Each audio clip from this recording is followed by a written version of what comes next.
개인 사업도 좀 했었고 독서실도 차려서 독서실 원장도 했었고 어떤 호텔들 가면은 이렇게 분위기가 조금 싸한 분위기가 있어요.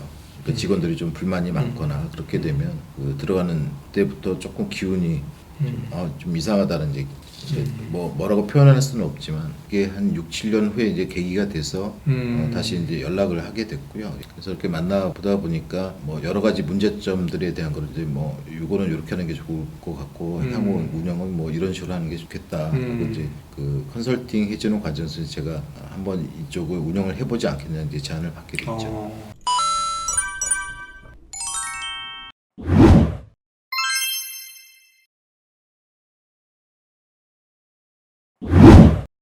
자, 그러면 이제 물론 대리기사 하시다가 또 다른 일도 좀 하시는 거죠? 하시다가 예, 대리기사를 조금 하다가 이제 친구가 일을 좀 같이 도와서 일을 하자. 그래서 클린룸이라고 상온으로 이제 냉방, 그러니까 상온과 상습 일정한 온도와 일정한 습도를 유지해야 되는 게 클린룸 쪽 그리고 먼지들이 안 들어가야 되는 쪽 그 사업을 하고 있는 친구가 있었는데 영업도 같이 하고 또 공사 현장에 있으면 같이 가서 좀 일 좀 도와줄 수 있겠냐 해서 그 같이 한 1년여를 좀 같이 다녔었죠. 근데 처음에는 제가 할 줄 아는 게 없으니까 그 같이 일을 하러 가게 되면 보통 그 뒷정리하거나 뭐 청소를 하거나 이제 그런 쪽도 했었고 뭐 조금 그 일이 익다 보니까 용접할 때 이렇게 옆에서 봐준다거나 보조를 해준다거나 화재가 나면 안 되니까 항상 2인으로 이계적으로 움직이게 돼 있어서 그런 일도 좀 같이 하다가 또 어느 정도 되니까 한번 뭐 전선 까는 거 한번 해보자. 그래서 이제 전선 까는 거 한번 또 해봤고요. 또 나중에 이제 전선 찝는다고 하는데 전선을 이제 찝어서 그 캡 씌우는 것들도 좀 해봤었고 그래서 조금씩 이렇게 성장을 하게 됐는데 마찬가지로 거기도 뭐 작업복 입고 다녔지만 그게 제가 거기도 이제 제 나름대로 좀 최선을 다했었고 그리고 일을 하다가 조금 불합리해 보이는 점 이렇게 하면 조금 빨리 갈 수 있는 점에 대한 제안을 좀 많이 했어요. 친구다 보니까 이렇게 해보자. 그래서 그런 것들이 좀 많이 받아들여져서 공정 단순화라든가 또 공정을 좀 빨리 갈 수 있는 것들에 대한 이제 제안들이 좀 많이 받아들여졌고 그리고 또 같이 영업도 같이 하게 됐고 뭐 사람들 만날 때도 이제 같이 많이 만났었고요. 근데 그러시다가 이 호텔에 오신 게 되신 건가요?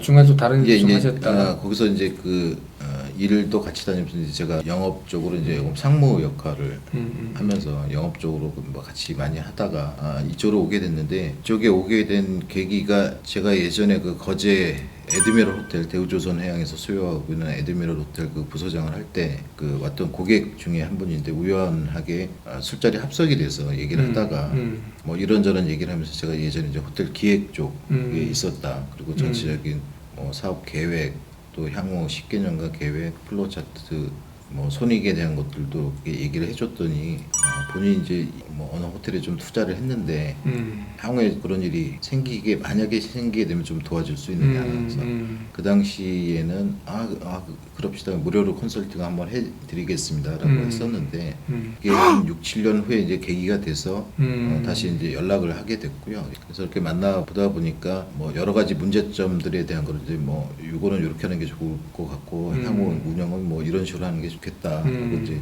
그 컨설팅 해주는 과정에서 제가 한번 이쪽을 운영을 해보지 않겠냐 이제 제안을 받게 됐죠. 아주 우연히 기회가 생긴 거네요, 그죠? 그렇죠. 네. 그게 6, 7년 전에 처음 어떻게 합석을 하게 된 그 식사 테이블 자리에서 본인이 경력에 대한 이야기를 나누다가 6, 7년 만에 다시 갑자기 연락이 오셔가지고 네네. 이 호텔에 대한 거를 운영을 하게 되시고 그러시군요. 그래서 지금 하신 지는 이제 한 6개월 네, 지금 한 6개월 조금 넘었죠. 네. 호텔에 무슨 그전에는 기획이나 이런 걸 하신 거잖아요. 지금 이제 총지배인으로 계시는 건데 네. 총지배인 일은 좀 어떠신가요? 그 일은 하실만 하세요? 어떠세요?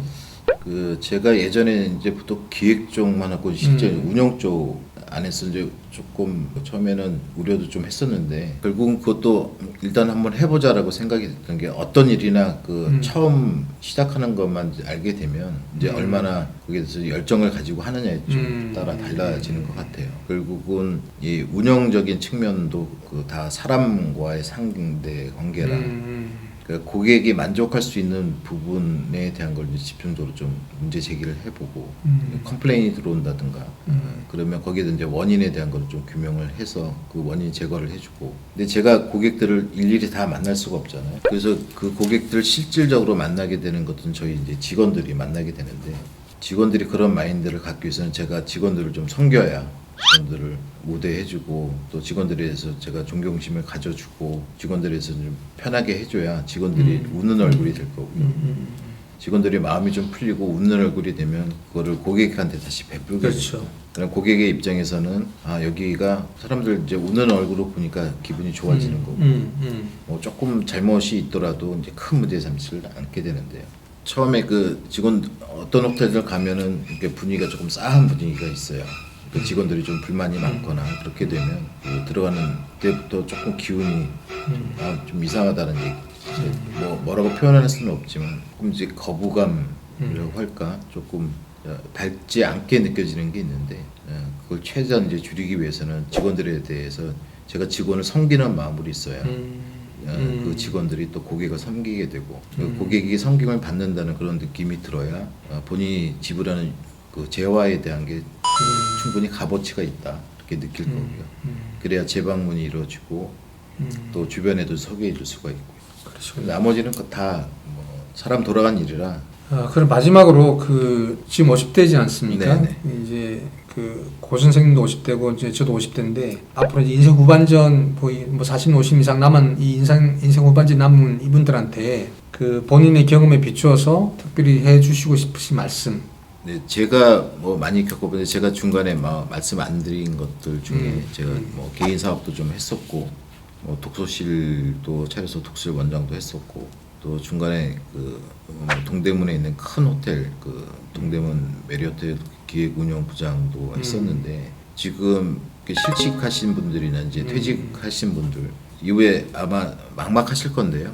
이제 앞으로도 뭐가 되든 좀 시작은 해보는 게 좋을 것 같습니다. 스타트해서 그러니까 모든 일에 최선을 다한다는 기분을 가지고 하게 되면, 또 이 기회들이 6년 전, 7년 전 혹은 10몇 년 전 예전에 만났던 그 연들이 다시 저에게 기회로 돌아올 수도 있고요. 근데 항상 그럴 기회가 만들어지려면 제가 항상 그 성실하게 노력하는 자세를 보여줘야 될 것 같아요. 저 사람은 뭐 어떤 일을 맡겨도 성실하게 할 사람이라는 그런 것들이 있어야 될 거고, 또 같이 필요한 게 자기 개발에 대한 노력은 좀 게을리하지 말아야 될 거고요. 어느 정도 지금 퇴직을 미리 생각하신 분들은 뭐 여러 가지 자격증에 대한 것도 공부들을 많이 하실 텐데, 자격증에 대한 부분도 게을리하지 마시고, 저도 따로 또 자격증 하나 준비를 하는 게 있는데요. 아 그래, 어떤 거 준비하고 계시나요? 손해평가사라고 예. 또 하나 준비를 하고 있습니다.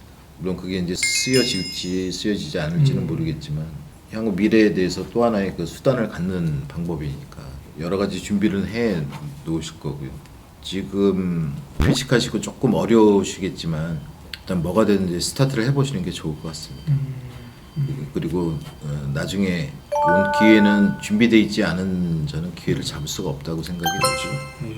항상 준비하는 자세로 있어야 될 거고, 그리고 물론 직업에 귀천이 없다는데 실제로 직업에 귀천이 있긴 합니다. 근데 그 귀천을 넘어설 수 있는 방법은 그 분야에 대해서 조금 더 전문적으로 연구하고 좀 생각해서 좀 열심히 하다 보면, 뭐 대리 기사님들 같은 경우에 뭐 대리 회사를 차려서 앞으로는 대리가 이제 국내에만 있지만 대리 기사님들이 향후에 이런 시스템들을 뭐 수출한다거나 하는 방법도 있을 것 같아요. 물론 그 여건 자체가 다 안 맞아서 정확히 같은 형태로는 안 되겠지만 여러 가지 방법들이 있을 것 같습니다. 근데 일단 그 분야에 들어섰으면 내가 이 분야를 계속 해보겠다 그리고 좀 전공적으로 좀 연구하는 자세도 필요할 것 같고요. 뭐 열심히 하면 조금 더 나아지지 않을까 생각이 듭니다. 소중한 말씀 많이 들었습니다. 제가 쭉 들으면서 3가지 정도로 이제 고현일 선생님께서 이제 그 말씀하신 그 내용들을 조금 정리를 해보니까, 그러니까 선생님이 그동안 겪으셨던 여러 가지 일들, 또 거기에서 이렇게 대처해왔던 이런 것들을 쭉 보니까 다른 분들과 다르게 크게 이제 3가지 정도 측면에서 좀 다른 분들과 다른 부분들이 좀 발견이 되는 것 같아요. 그게 뭐냐면 첫 번째는 이제 인생에 대한 태도가 다르신 것 같아요. 인생을 조금 더 남들보다는 인생을 좀 더 진지하게 생각하시고 또 성실하게 최선을 다하자, 예, 그런 어떤 태도를 가지고 이렇게 살아오셨던 것 같고, 그게 결국은 이제 인생에서 항상 준비가 되어 있는 상황이 되는 거죠. 그래서 언젠가 기회가 생기면 그 기회를 이제 잡을 수 있는 상황이 이제 만들어지는 거죠. 준비되지 않고 평상시 성실하지 않으면 그런 기회를 잡을 수가 없었던 거죠. 그런 인생에 대한 태도가 좀 남다르셨던 것 같고, 또 하나는 사람에 대한 태도가 좀 남다르셨던 것 같아요. 지금 말씀하셨던 것 중에서 보면 직원들에 대해서도 이제 숨기는 마음을 갖고 있었다라고 하시는 것도 그렇고, 예전에 거래처에 계셨던 분들, 또 실제로 여기 회사에 지금 이제 이 호텔의 총지배인 되신 것도 예전에 6, 7년 전에 고객분이셨던 분하고 이제 그냥 식사 자리에 합석을 하셔가지고 대화를 나누시다가 이렇게 된 거잖아요. 그러니까 네.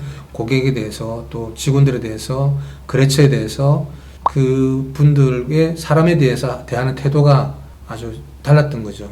그런 부분들이 그 지금의 이런 이제 좋은 기회를 또 가질 수 있도록 그런 그 계기가 되었던 것 같고요. 또 하나는 이제 직업에 대한 태도, 직업에 대한 생각, 이런 것들이 달랐던 것 같습니다. 말씀하신 것처럼 뭐 흔히들 직업에 기천은 없다라고 하지만 현실적으로 보면 기천이 있거든요. 그렇게 되게 이제 많이들 생각을 하시고 그렇게 이제 대우나 처우를 받게 되는데, 지금 말씀하신 것처럼 귀천이 있건 없건 간에 그 자체를, 직업의 그런 부분들을 다 뛰어넘을 수 있는 그런 마음 자세가 있어야 되겠다라고 생각하시는 말씀이 굉장히 인상 깊었고요. 그래서 뭔가 남들이 보기에는 아주 하찮은 일이거나 작은 일이라고 하더라도 그게 최선을 다하시는 거고, 또 그렇게 최선을 다하면서 그게 연구하시는 자세, 그러면서 또 새롭게 개선해 나가는 거, 그러면서 그 직업에서도 아주 작은 일이고 미천한 일이라고 할지 모르지만 그 직업에서 전문가가 되시는 거죠. 그리고 그 직업에서 굉장히 이제 독보적인 존재가 되시면 뭐 거기서도 굉장히 이제 많은 수입도 얻을 수도 있고, 또는 뭐 지위 자체가 그런 직업을 갖고 있지만 지위 자체가 올라가시는 거가 되는 거죠. 예, 그래서 어쨌든 직업에 대한 태도나 생각도 굉장히 다르신 것 같습니다.